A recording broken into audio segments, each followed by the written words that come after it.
a mirror to the Marcos Duterte alliance and its followers. Proverbs 12:2.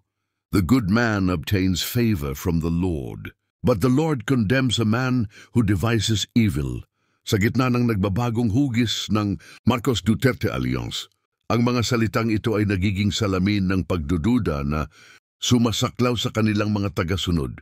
Noong 2022, ang UNITIM ay parang isang ilaw sa dilim para sa marami, nangangako ng tapang at malasakit na pinagsama ng legacy ng dalawang pamilya. Ngunit ngayon, ang larangan ng politika ay puno ng mga akusasyon na nagtatanong, sino ang nagnanais ng kasamaan?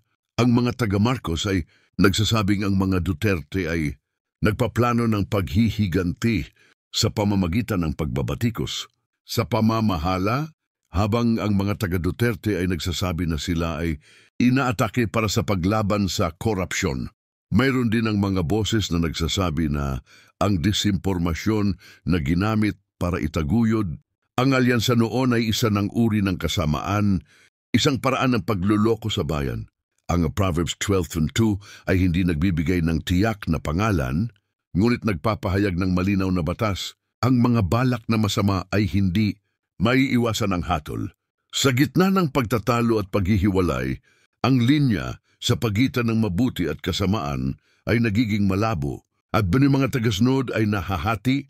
Ang ilan ay naniniwala na ang kanilang pinapanigan ay ang tunay na mabuting tao na nakakakuha ng biyaya, habang ang iba ay nagtatanong kung ang dalawang panig ay mayroon ng kanya-kanyang bahagi ng kasamaan.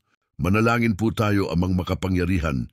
Panalangin po namin para sa alyansa at mga tagasunod ng Marcos Duterte dynasty na magkaisa po sila, unite as one, para labanan ang corruption. Bigyan mo po sila ng courage na tanggapin ang katotohanan at ang compassion na isipin ang kapakanan ng lahat. Magbuklurin mo po sila sa isang layunin, gumawa ng mabuti at ipaglaban ang katarungan. In Jesus' name we pray, Amen.